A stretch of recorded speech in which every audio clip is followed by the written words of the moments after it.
It started like any ordinary Sunday. The sun was out, birds chirped softly, and Lily sat in her wheelchair near the garden bed, painting wildflowers under our old oak tree. At 12, she had more courage than most adults I knew. After a tragic playground accident left her paralyzed from the waist down, Lily's world had changed overnight. But she never complained. She just adapted. She found new ways to shine. Karen, our neighbor, had always been difficult. She was a widow in her late 40s, obsessed with HOA rules and lawn decor. She hated anything out of place, and unfortunately, she considered Lily's ramp and wheelchair an eyesore. This neighborhood used to look nice, she once muttered while passing by. We'd filed complaints, tried avoiding her, but Karen didn't stop. She sent angry letters, took photos of her home. Once, she even screamed at Lily for bringing down property value by playing outside.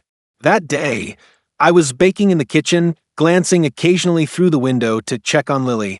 She was humming quietly, her brush dancing across the canvas.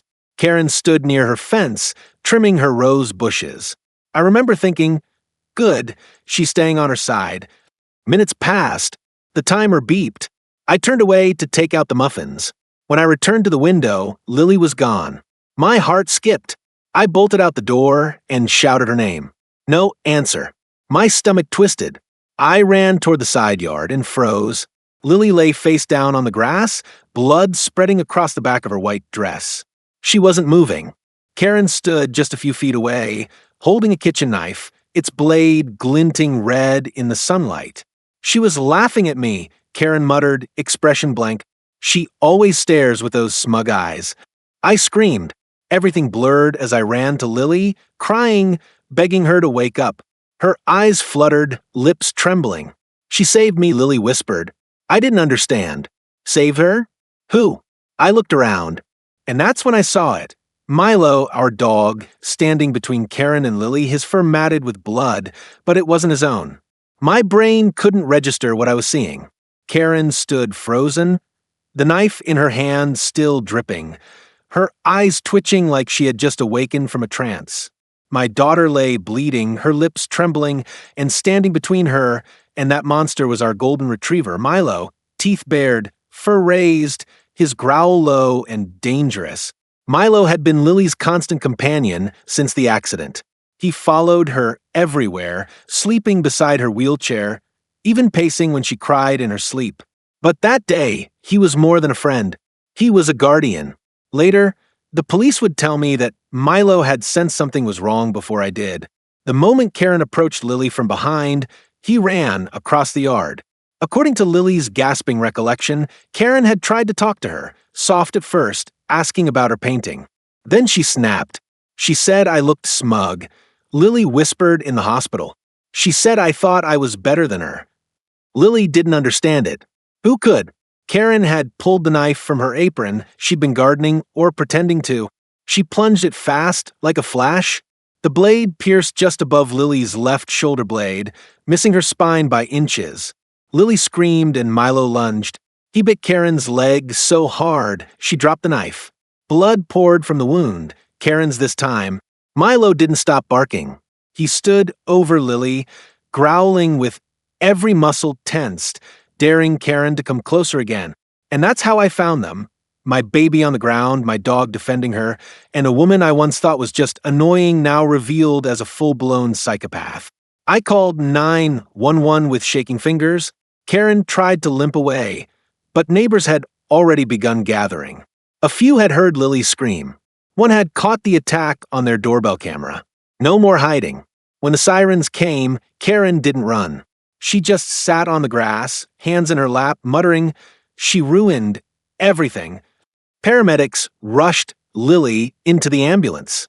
I climbed in behind them, clutching her cold hand. "She saved me," Lily said again. "Milo saved me." And in that moment, I realized she was right, but our nightmare was far from over. Because even after the ambulance drove away, I saw Karen smile. The hospital walls felt colder than usual. Lily was stable, thank God, but the doctors warned us that the stab wound had come dangerously close to her lung. She would need stitches and time to heal, both physically and emotionally. I sat by her bed, clutching her hand while she slept, her chest rising and falling with shallow, steady breaths. But my mind was spinning. I couldn't stop thinking about Karen's face, the flat, lifeless expression when she held that knife, and worse, the faint smile she gave as she sat on the grass, hands bloodied, like she was proud of what she'd done.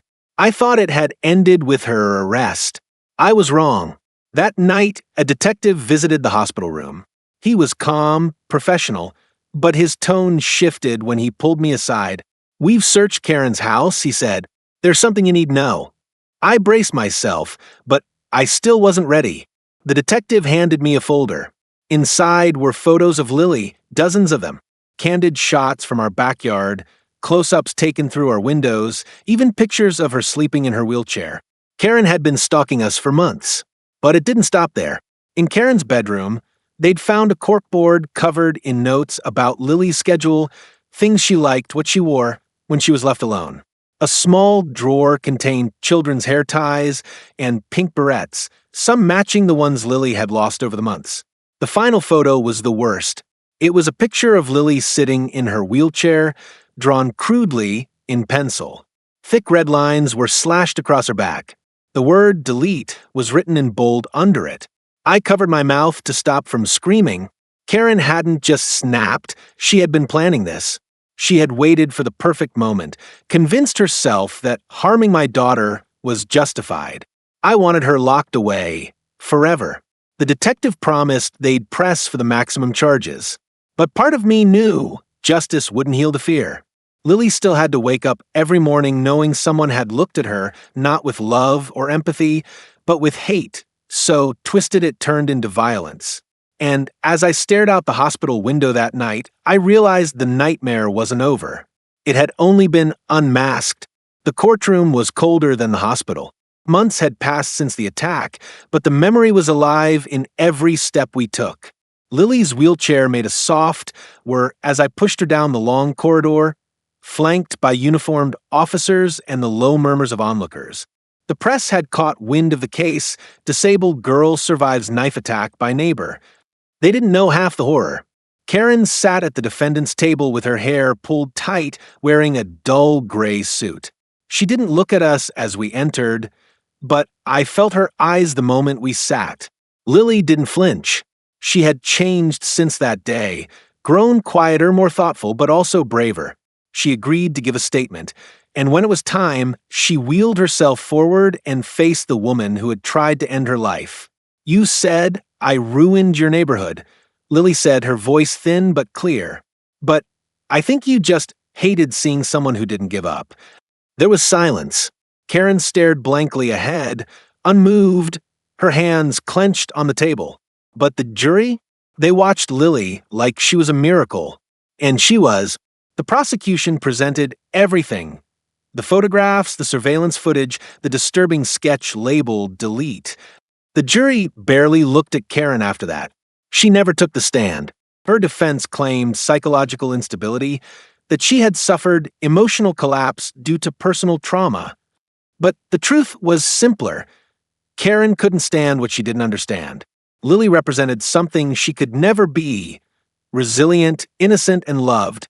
The verdict came back guilty on all counts: aggravated assault with a deadly weapon, attempted murder, premeditated stalking of a minor.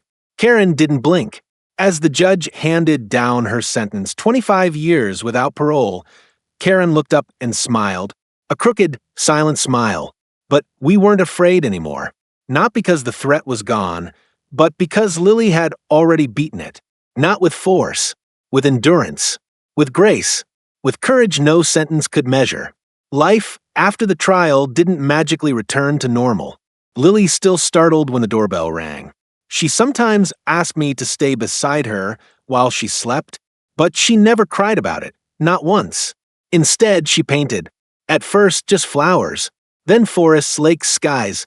But one day, a few weeks after Karen had been taken to prison, Lily wheeled into the living room with a large canvas in her lap and said, "I want to show you something." I knelt beside her as she pulled the cover off. What I saw made me cry. It was her, in her wheelchair, sitting under the same oak tree where everything had happened.